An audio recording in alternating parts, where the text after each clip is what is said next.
আসসালামু আলাইকুম, স্বাগত জানাচ্ছি আরটিভির সকালের সংবাদে। আপনাদের সঙ্গে আছে আমি নুসরাত জাহান রাকা। দ্রুত বাড়ছে হামের প্রাদুর্ভাব। ইতিমধ্যে 12 জেলায় এর ব্যাপক বিস্তার ঘটেছে। হাসপাতালে ভর্তি হয়েছে শতাধিক শিশু, বাড়ছে মৃত্যুর সংখ্যা। এদিকে স্বাস্থ্য ও পরিবার পরিকল্পনা মন্ত্রী বলেছেন, গত 8 বছর হামের কোনো টিকা দেওয়া হয়নি। তবে সম্প্রসারিত টিকাদান কর্মসূচি ইপিআই এর উপপরিচালক বলছেন, বন্ধ ছিল না টিকাদান কর্মসূচি। বিশেষজ্ঞ চিকিৎসকরা বলছেন, টিকার অব্যবস্থাপনার কারণে এ পরিস্থিতি সৃষ্টি হয়েছে। নিহার নদীর ক্যামেরায় আরও জানাচ্ছেন বিপুল দেব রায়।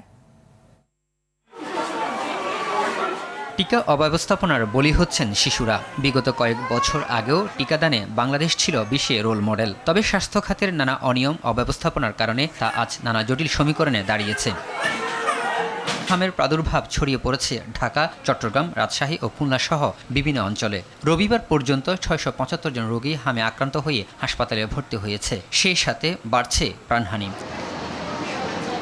সম্প্রতি স্বাস্থ্য ও পরিবার পরিকল্পনা মন্ত্রী জানিয়েছে, দেশে গত 8 বছর ধরে হামের টিকা দেওয়া বন্ধ ছিল, তাই এমন প্রাদুর্ভাব ছড়িয়ে পড়েছে। 8 বছর আগে মিজেলসের টিকা দেওয়া হয়েছে, তারপরে কোনো টিকা দেওয়া হয়নি। তবে সোমবার মহাকালীর সম্প্রসারিত টিকাদান কর্মসূচি ইপিআই ভবনে গিয়ে দেখা যায় ভিন্ন চিত্র। টিকাদান সেন্টারে লাইনে দাঁড়িয়ে শিশুদের হামের টিকা দিচ্ছেন মেডিকেল টেকনোলজিস্টরা। হাম আর রুবেলার টিকা আগে 9 মাসে দিয়েছি, এখন হচ্ছে যে 15 মাসে দিলাম। সবাই পাচ্ছে, আমাদের কোনো ভ্যাকসিনে কোনো সমস্যা নেই। হামের টিকাটা প্রথম এবং দ্বিতীয় ডোজ ইপিআই এখানে পাওয়া যাচ্ছে, এখানে কোনো সংকট নেই, আমি পাইনি। এই বিষয়ে ইপিআই এর উপপরিচালক ডক্টর মোহাম্মদ শাহরিয়ার সাজ্জাদের সাথে কথা বলার চেষ্টা করলে তিনি ক্যামেরার সামনে কথা বলা যাবে না জানিয়ে বলেন, মন্ত্রীর বক্তব্য সঠিক নয়, নিয়মিত হামের টিকা দেওয়া হচ্ছে। স্বাস্থ্যমন্ত্রী গতকাল বলছে 8 বছর টিকা দেওয়া হয় নাই, এই কথাটা ঠিক আছে? এইখানে আমার মনে হয় কোনো একটা ওনার কোথায় থেকে করলেন আমি ঠিক বলতে পারবো না। আমি যেটা জানি, আমাদের রুটিন ইপিআইতে 9 মাসে প্রথম ডোজ, 15 মাসে দ্বিতীয় ডোজ আমরা এখনও চালাই যাচ্ছি, চলছে। রুটিনে যতগুলো টিকা আছে সবই চলছে, কিন্তু সংকট একটা তৈরি হচ্ছে। টিকা প্রদানের অব্যবস্থাপনায় শিশুরা প্রাণ হারাচ্ছেন বলে জানান সংক্রামক ব্যাধি হাসপাতালের এই বিশেষজ্ঞ চিকিৎসক। টিকা দেওয়ার জন্য 5 বছর পর পর একটা রিইনফোর্সমেন্ট বা ক্যাচ আপ ক্যাম্পেইন করা হয়, যে ক্যাম্পেইনটা সাম্প্রতিক সময়ে হয়নি। সেই ক্যাম্পেইনটা যদি হতো তাহলে হয়তো বা এই বাচ্চাগুলো টিকাদান কর্মসূচির মধ্যে চলে আসতো। চলতি বছরের ফেব্রুয়ারি মাসে দেশে আসা প্রায় 2 কোটি এমআর, হাম ও রুবেলা টিকা সরকারের হাতে জমা থাকলেও লোকবল ও প্রয়োজনীয় সরঞ্জামের অভাবে তা শিশুদের মধ্যে প্রয়োগ করা হয়নি বলে জানায় ইপিআই। শিশুরাই আগামী দিনের ভবিষ্যৎ, এমন কথা বলা হলেও সেই ভবিষ্যৎ নিশ্চিতে কতটুকু দায়বদ্ধ রাষ্ট্র ও সংশ্লিষ্টরা। স্বাস্থ্যসেবার অব্যবস্থাপনার কারণে হাম আজ মহামারী আকার ধারণ করেছে। এতে প্রাণ হারাচ্ছে নিষ্পাপ শিশুরা। এর দায়ী কে নেবে? এমন প্রশ্ন বারবার থেকে যায় সময়ের খাতায়। Bipul Deb Roy, RTV, Dhaka. Mymensingh medical college হাসপাতালে হামের ভয়াবহ প্রাদুর্ভাব দেখা দিয়েছে। হাসপাতালের তথ্য মতে গত 12 দিনে হামে আক্রান্ত হয়ে মারা গেছে 5 শিশু। সর্বশেষ 24 ঘন্টায় প্রাণ হারিয়েছে আরও 2 জন। বর্তমানে হাসপাতালে চিকিৎসাধীন রয়েছে অন্তত 68 শিশু। অন্যদিকে মুন্সিগঞ্জে এ পর্যন্ত মোট 47 জন সন্দেহজনক হামের রোগী শনাক্ত হয়েছে। তবে এ জেলায় এখন পর্যন্ত কোনো মৃত্যুর ঘটনা ঘটেনি। প্রতিনিধিদের পাঠানো তথ্যচিত্রে আরও জানাচ্ছেন লিওনাজাদ। ময়মনসিংহ মেডিকেল কলেজ হাসপাতালে হামের প্রকোপ যেন নিয়ন্ত্রণের বাইরে চলে যাচ্ছে। গত শনিবার রাত 11টার দিকে নেত্রকোনার কলমাকান্দা উপজেলার 6 মাস বয়সী শিশু নুরুন নবী চিকিৎসাধীন অবস্থায় মারা যায়। এর আগে বিকেলে ময়মনসিংহ সদর উপজেলার 7 মাস বয়সী শিশু লিওনের মৃত্যু হয়। শুধু মৃত্যুই নয়, হাসপাতালে বাড়ছে আক্রান্ত শিশুর সংখ্যাও। বিভিন্ন জেলা থেকে আসা শিশুদের নিয়ে হিমশিম খাচ্ছেন চিকিৎসকরা। অতিরিক্ত ঠান্ডা, নিউমোনিয়া হয়ে গেছে, আবার জ্বর ছাড়ে না, অতিরিক্ত জ্বর মাথার ছাড়ে না, ওখানে একটু ছাড়তাছে। জ্বর, ঠান্ডা, কাশি ছিল, তারপর লাল হয়ে শরীরে বের হয়েছে। বলতে আছি আজকে 5 দিন যাবত। চিকিৎসক বলছেন, হাম অত্যন্ত ছোঁয়াচে ভাইরাস জনিত রোগ, যা হাঁচি কাশির মাধ্যমে দ্রুত ছড়িয়ে পড়ে। অনেক শিশু নিউমোনিয়া, ডায়রিয়া ও অন্যান্য জটিলতা নিয়ে হাসপাতালে ভর্তি হচ্ছে। হাসপাতাল কর্তৃপক্ষ জানিয়েছে, পরিস্থিতি মোকাবেলায় পৃথক কর্নার চালু করা হয়েছে এবং প্রয়োজনে আইসোলেশন ওয়ার্ড বাড়ানো হবে। রোগীর পরিমাণ আরো বৃদ্ধি হওয়ার কারণে আমরা এখন 8 তলায় একটি একটি একেবারে সম্পূর্ণ আলাদা মিজেলস ডেডিকেটেড আইসোলেশন ইউনিট চালু করতেছে। আজকে বিকেল থেকে সেটা চালু হয়েছে এবং কালকে থেকে এটা পুরোদমে চলবে। অন্যদিকে মুন্সিগঞ্জে এখন পর্যন্ত হাম পজিটিভ 26 জন, আক্রান্ত হয়ে হাসপাতালে ভর্তি রয়েছেন 3 জন। তাদের চিকিৎসার জন্য হাসপাতালটিতে বিশেষ আইসোলেশন কক্ষ ও আলাদা বেড প্রস্তুত রাখা হয়েছে বলে জানিয়েছেন স্বাস্থ্য বিভাগ। বিশেষজ্ঞরা বলছেন হামের টিকা গ্রহণ এবং সতর্কতাই পারে এই প্রাদুর্ভাব নিয়ন্ত্রণে আনতে। অবহেলা নয়, এখনই ব্যবস্থা, নইলে বাড়তে থাকবে মৃত্যুর সংখ্যা। Leon Azad, RTV। ইউনিসেফের মাধ্যমে 604 কোটি টাকায় হাম রুবেলা সহ 6 ধরনের ভ্যাকসিন কেনা হচ্ছে বলে জানিয়েছেন স্বাস্থ্যমন্ত্রী সরদার মোহাম্মদ শাখাওয়াত হোসেন বকুল। সোমবার সকালে সচিবালয়ে যুক্তরাষ্ট্রের রাষ্ট্রদূত ব্রেন্ট টি ক্রিস্টেনসেনের সঙ্গে বৈঠক শেষে এই কথা বলেন তিনি। হামের প্রাদুর্ভাব বৃদ্ধি রোধে সব ধরনের ব্যবস্থা নেওয়া হবে জানান স্বাস্থ্যমন্ত্রী। 2018 সালের পর দেশে হামের বিষয়ে কোনো ক্যাম্পেইন করা হয়নি, তাই সচেতনতা বৃদ্ধিতে কাজ করতে হবে বলেও জানান স্বাস্থ্যমন্ত্রী।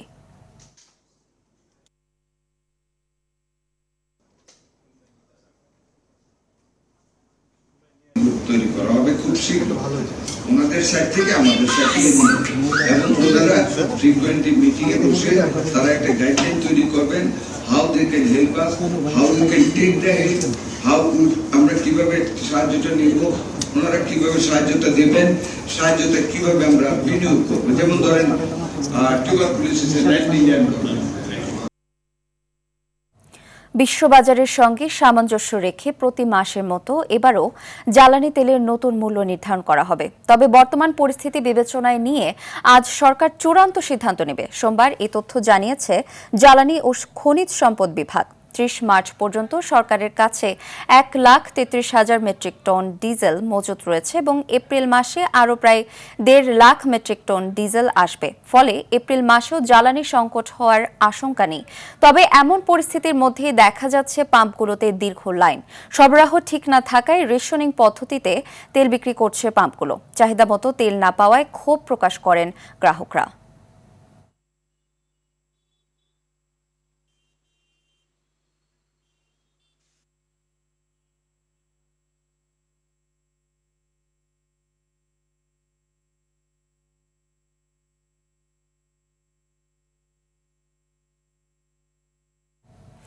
দর্শক, এই মুহূর্তে রাজধানীর ট্রাস্ট ফিলিং স্টেশন থেকে যোগ দিচ্ছেন সহকর্মী আব্দুর রহিম। রহিম, পাম্পগুলোতে এখন কি পরিমাণ তেল সরবরাহ করছে এবং গ্রাহকদের বক্তব্য কি এ ব্যাপারে জানাবেন?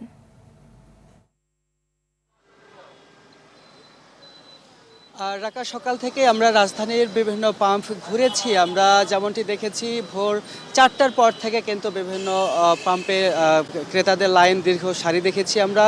বর্তমানে আমি রয়েছি ট্রাস্ট ফিলিং স্টেশনে। এখানে আমি যদি দেখানোর চেষ্টা করি, এখনও কিন্তু গাড়ির দীর্ঘ সারি রয়েছে। বিশেষভাবে ট্রাস্ট ফিলিং স্টেশন থেকে জাহাঙ্গীর গেট পর্যন্ত কিন্তু লাইন চলে গিয়েছে এবং যারা ভোর 4টার সময় লাইনে দাঁড়িয়েছিলেন তারাও কিন্তু এখনও তেল পেয়ে ওঠেন নাই। এবং আমরা কিছুক্ষণ আগে কথা বলেছি কয়েকজন ড্রাইভারের সঙ্গে, তারা 4টা থেকে এখন পর্যন্ত লাইনে আছেন এবং সর্বশেষ এখন 10:45 বাজে। এই সময় তারা একেবারে তেল নেওয়ার যে লাইন কাছাকাছি সেখানে এসে তারা দাঁড়িয়েছে এবং তারা যেমনটি বলছেন যে তাদের যে চাহিদা সেই চাহিদা অনুযায়ী কিন্তু তাদেরকে তেল সরবরাহ করা হচ্ছে না। যাদের 2000 টাকার তেল লাগে প্রতিদিন তারা 1 থেকে 1,500 টাকার তেল পাচ্ছে এবং ক্রেতারা যেমনটি অভিযোগ করছেন যে বিশেষভাবে অন্যান্য পাম্প যেগুলো রয়েছে সেগুলোতে কিন্তু তাদেরকে পর্যাপ্ত তেল দেওয়া হচ্ছে না, যদিও ট্রাস্ট ফিলিং স্টেশন যেটি সেখানে তাদের চাহিদা মতো তেল সরবরাহ করা হচ্ছে বলে তারা জানিয়েছে। এছাড়া একটি বিষয় জানিয়ে রাখতে চাই যে আজকে কিন্তু আগামী 5 তারিখের পর থেকে সরকার জ্বালানি মন্ত্রণালয় একটি নির্দেশনা দিয়েছে যে তেল নেওয়ার জন্য কিন্তু তেল কার্ডের ব্যবস্থা কিন্তু জ্বালানি মন্ত্রণালয় চালুর উদ্যোগ নিচ্ছে, যাতে করে কেউ ডাবল তেল নিতে না পারে। এক পাম্পে তেল নেওয়ার পরে আরেকটি পাম্পে গিয়ে আরও একবার যে তেল নেওয়ার যে ব্যাপারটি সেটি যাতে করতে না পারে সে বিষয়ে একটু সিদ্ধান্ত নিচ্ছে। আপনি জানেন যে ইরান এবং যুক্তরাজ্যের যে যুদ্ধ বাংলাদেশে তেলের সারা বিশ্বব্যাপী যে তেলের সংকট, সেই সংকটে কিন্তু বাংলাদেশও পড়েছে এবং এটি সংকট মোকাবেলায় কিন্তু বাংলাদেশ সরকার চেষ্টা করে যাচ্ছে সার্বিকভাবে। তবে সরকারের পক্ষ থেকে যেমনটি বলা হয়েছে, কারো তেল চাহিদা অনুযায়ী এর পর্যাপ্ত কেউ যাতে অতিরিক্ত তেল না নিয়ে মজুত না করে তেমনটি বলা হয়েছে এবং এছাড়াও কিন্তু বলা হয়েছে যে কেউ যাতে অতিরিক্ত মজুত না করেন। তো সব মিলিয়ে এখন পর্যন্ত ট্রাস্টে আমরা যেমনটি দেখেছি যে ক্রেতারা তাদের চাহিদা অনুযায়ী তেল পাচ্ছে, তবে দীর্ঘ লাইন হয় কিন্তু বিড়ম্বনায় পড়তে হচ্ছে কিছুটা। তো এই ছিল আমার কাছে সর্বশেষ। রাকা, ধন্যবাদ। জ্বালানি তেলকে ঘিরে অস্থিরতা বাড়ছে দেশের বিভিন্ন জায়গায়। ফিলিং স্টেশন থেকে তেল নিতে ভোর থেকেই দেখা যাচ্ছে দীর্ঘ লাইন। অভিযোগ উঠেছে গুজব ছড়িয়ে তেল মজুত এবং একাধিকবার তেল নেওয়ার কারণে কৃত্রিম সংকট তৈরি হয়েছে। মধ্যপ্রাচ্যের উত্তপ্ত পরিস্থিতির কারণে জ্বালানি তেল সংকট দেখা দিয়েছে ঝালকাঠি, ঝিনাইদহ সহ কয়েক জেলায়। এতে বিপাকে পড়েছেন কৃষকেরা।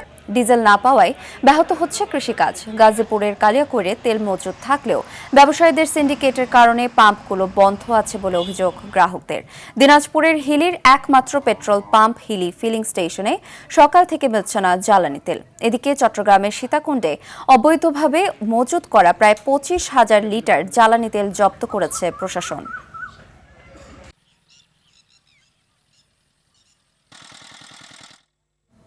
জ্বালানি তেলের সংকট নিয়ে আরো জানাতে ঝিনাইদহ থেকে সরাসরি যুক্ত হচ্ছেন সহকর্মী শিপ্লুজামান। শিপ্লু, ঝিনাইদহে জ্বালানি তেলের সংকট কেমন দেখছেন, কি বলছেন কর্তৃপক্ষ?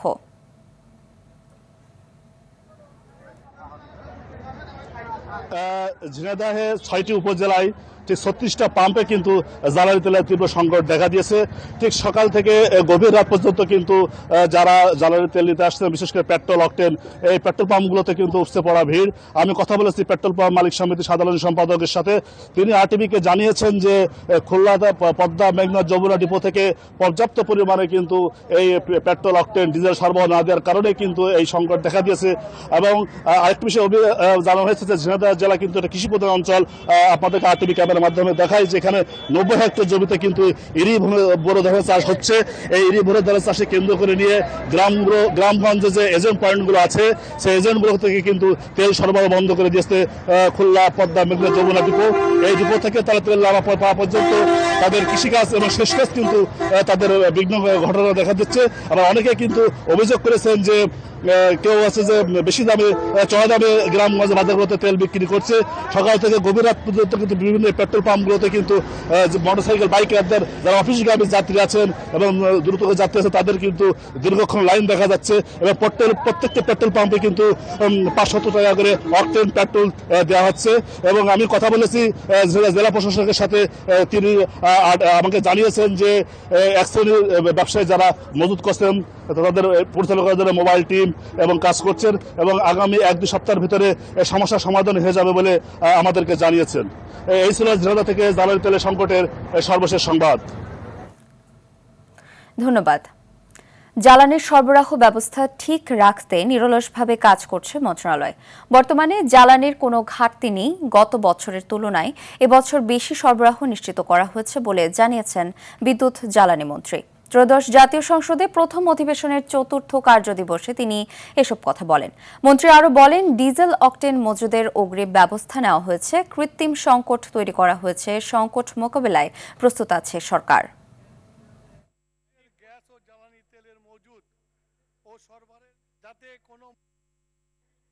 চাহিদা ছিল 1200 এবং 1400 মেট্রিক টন, অথচ চলতি বছরে 1 থেকে 23 তারিখ পর্যন্ত অকটেনের বিক্রির পরিমাণ হয়েছে 28,939 মেট্রিক টন। মাননীয় স্পিকার, অর্থাৎ প্রতিদিন গড়ে 1258 মেট্রিক টন। এই ক্ষেত্রে স্পষ্ট হয় যে বাজারে জ্বালানি প্রবাহ অব্যাহত রয়েছে। প্রয়োজনীয় জ্বালানি সংগ্রহের মাধ্যমে মজুদ প্রবণতা থাকায় সংকট কৃত্রিমভাবে তৈরি হয়েছে। ঝালকাঠির রাজাপুরে প্রায় অর্ধ কোটি টাকার ব্রিজ হস্তান্তরের আগেই হেলে পড়েছে। বিভিন্ন স্থানে দেখা দিয়েছে ফাটল। জনসাধারণের চলাচল মারাত্মক ঝুঁকির মুখে পড়েছে। যে কোনো সময় বড় ধরনের দুর্ঘটনার আশঙ্কা রয়েছে। গত বছর ডিসেম্বরে নির্মাণ কাজ শুরুর এক পর্যায়ে ব্রিজটি ভেঙে পড়ায় দ্বিতীয় দফায় ব্রিজের কাজ সম্পন্ন করলেও তা হেলে পড়ে। ঝালকাঠি প্রতিনিধি জহিরুল ইসলাম জলিল এর তথ্যছবিতে বিস্তারিত জানাচ্ছেন লামিয়া তানজিন মাহমুদ। দেবে গিয়ে হেলে পড়েছে ঝালকাঠির রাজাপুরের সাঙ্গর গোপালপুর সংযোগ সড়কের ৪২ লাখ টাকা ব্যয় নির্মিত ব্রিজটি। বিভিন্ন স্থানে দেখা দিয়েছে ফাটল। এর আগে নির্মাণ কাজ চলাকালেই ধসে পড়ে ব্রিজটির একাংশ। নতুন করে নির্মাণের প্রতিশ্রুতি দেয় ঠিকাদারের লোকজন এবং স্থানীয় এলজিইডি কর্তৃপক্ষ। তবে কাজ শেষ হওয়ার মাত্র ১৫ দিন না যেতেই আবারও একাংশ দেবে গিয়ে পুরো কাঠামো একদিকে হেলে পড়েছে। নিম্নমানের নির্মাণ সামগ্রী ব্যবহার এবং তদারকির চরম অবহেলা সহ স্থানীয়রা প্রশ্ন তোলেন পুরো প্রকল্প নিয়ে। এছাড়াও অভিযোগ তোলেন প্রভাবশালীদের ছত্রছায়া নিয়ে। ১৫ দিনের মধ্যে বৃষ্টি ডাকবে গেছে, ভেঙে গেছে। এখানে কাজের মান অবশ্যই খারাপ হয়েছে। এরপর এখানে দক্ষ লোকও মনে হয় ছিল না এর পেছনে যারা কাজ করা হয়েছে। ব্রিজ করে এটাই আমরা কই কি করেন, খারাপ হবে না, আমরা আসি না খারাপ হইলে।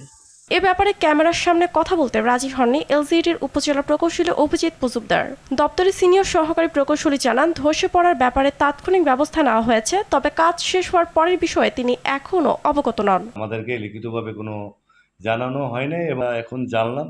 বিষয়টা আমরা সরজমিনে পরিদর্শন করে যদি এই ধরনের কোনো কিছু হয়ে থাকে আমরা কারিগরি সহায়তার জন্য আমরা ব্রিজটি পুনর্নির্মাণের জন্য প্রয়োজনীয় ব্যবস্থা গ্রহণ করব। সরকার পতনের পর প্রতিষ্ঠানটির ঠিকাদার পালিয়ে গেলে কোন প্রক্রিয়ার নতুন ঠিকাদার নিয়োগ করে কাজটি বাস্তবায়ন করেছে তা প্রকাশ করেনি কর্তৃপক্ষ।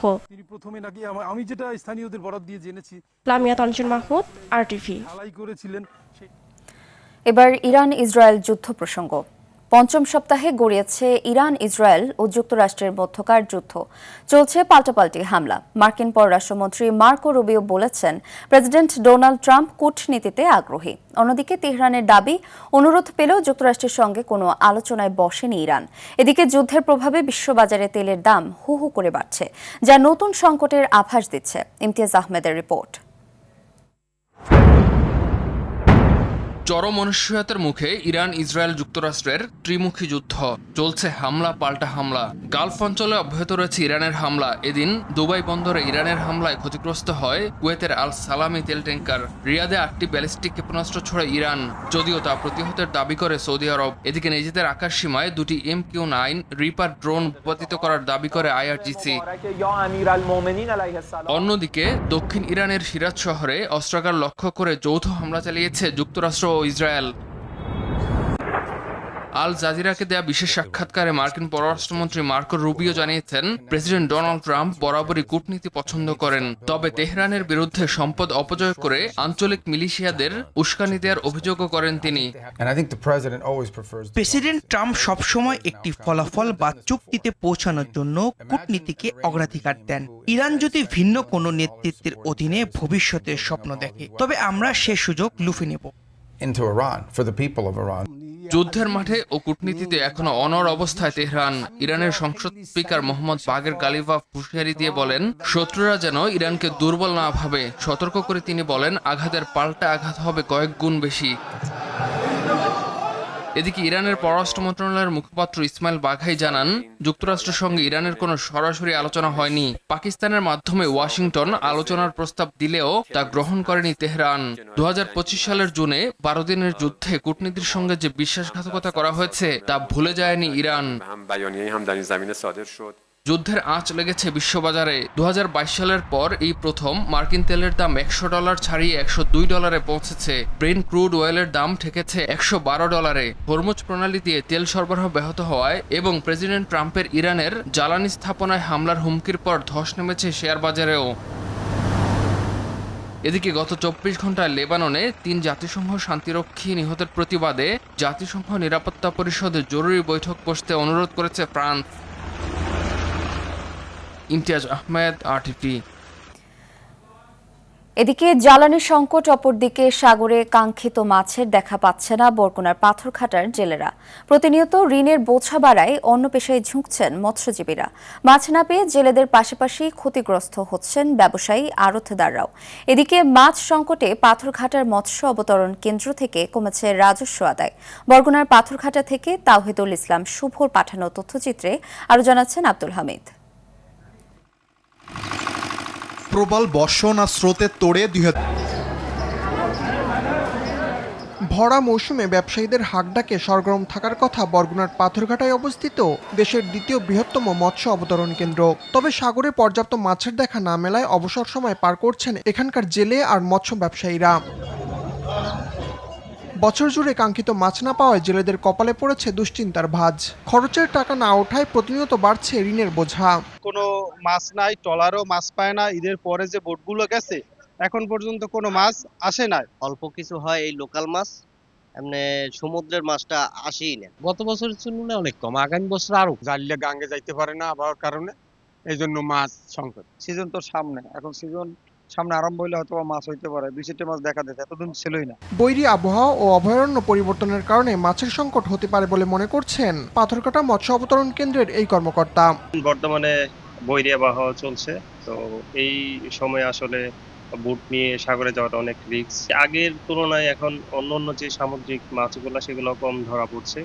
এর একটা কারণ হচ্ছে মাছের যে অভয়ারণ্য সেটা হয়তো বা চেঞ্জ হয়ে গেছে। লোকসান পুষিয়ে নিতে জেলেদের সরকারি সহযোগিতা বৃদ্ধির পাশাপাশি সাগরের মাছ সংকটের কারণ অনুসন্ধান করে প্রয়োজনীয় ব্যবস্থা গ্রহণের দাবি পাথরঘাটার মৎস্যজীবী ও ব্যবসায়ীদের। আব্দুল হামিদ, আরটিভি। আইডিএলসি পরিবর্তনের পথে বাংলাদেশ। দেশের জ্বালানি তেল নিয়ে চলমান অস্থিরতা ও কারসাজি মোকাবিলায় সব ধরনের যানবাহনের জন্য ফুয়েল কার্ড চালুর সিদ্ধান্ত নিয়েছে সরকার। এ লক্ষ্যে কাজ করছে জ্বালানি বিভাগ। ফুয়েল কার্ড মূলত একটি বিশেষ পেমেন্ট কার্ড যা পেট্রোল, ডিজেল সহ অন্যান্য জ্বালানি কেনার জন্য ব্যবহৃত হয়।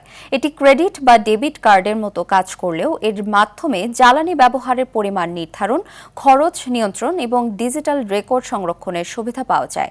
তেল অপচয় ও অবৈধ মজুত ঠেকাতে ফুয়েল কার্ড ব্যবস্থাকে কার্যকর সমাধান হিসেবে বিবেচনা করছে সরকার। প্রস্তাবিত এই কার্ডে একটি কিউআর কোড থাকবে, যার মাধ্যমে নির্দিষ্ট পাম্প থেকে তেল সংগ্রহ করা যাবে।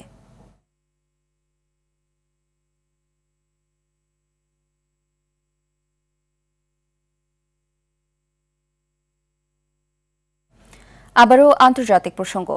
ইসরায়েলের পার্লামেন্ট নেসেট ফিলিস্তিনি বন্দীদের মৃত্যুদণ্ড কার্যকরের অনুমোদন দিয়ে একটি বিতর্কিত বিল পাস করেছে। বিলটি কার্যকর হলে 6 দশকের বেশি সময় পর দেশটিতে আবারও মৃত্যুদণ্ড কার্যকর করা হবে। ইসরায়েলি সংবাদ মাধ্যম জেরুজালেম পোস্ট জানিয়েছে, প্রধানমন্ত্রী বেনিয়ামিন নেতানিয়াহু অধিবেশনে উপস্থিত থেকে বিলটির পক্ষে ভোট দেন। এই বিলটি উত্থাপন করেন কট্টর ডানপন্থী জাতীয় নিরাপত্তা মন্ত্রী ইতামার বেন গভির ও তার দল ওজমা ইহুদি। তাদের দাবি, নতুন আইন সন্ত্রাস দমনে কার্যকর হবে এবং ভুক্তভোগীদের ন্যায় বিচার নিশ্চিত করবে। তবে বিলটি নিয়ে নেসেটে তীব্র মতবিরোধ দেখা দেয়। এটি কার্যকর কোনো আইন নয়, বরং রাজনৈতিক উদ্দেশ্য নেওয়া পদক্ষেপ বলে মন্তব্য করেছেন বিরোধী দলীয় নেতা ইয়ার লাপিদ।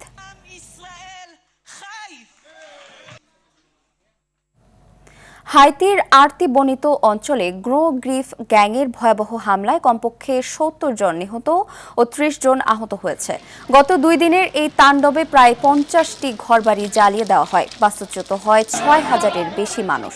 তবে সরকারি হিসাব এই প্রাণহানির সংখ্যা মাত্র 16। পুলিশ ও জাতিসংঘ বিভিন্ন নিহতের সংখ্যা জানালেও একে বড় ধরনের গণহত্যা হিসেবে দেখছে মানবাধিকার সংস্থাগুলো। গ্যাং লিডার লাকসন এলান একে প্রতিশোধমূলক হামলা বলে দাবি করেছেন। বর্তমানে অপরাধীদের ধরতে অভিযান চালাচ্ছে পুলিশ। তবে এই ঘটনা হাইতির নিরাপত্তা সংকটের চরম অবনতি এবং কর্তৃপক্ষের ব্যর্থতাকে আবারও সামনে এনেছে।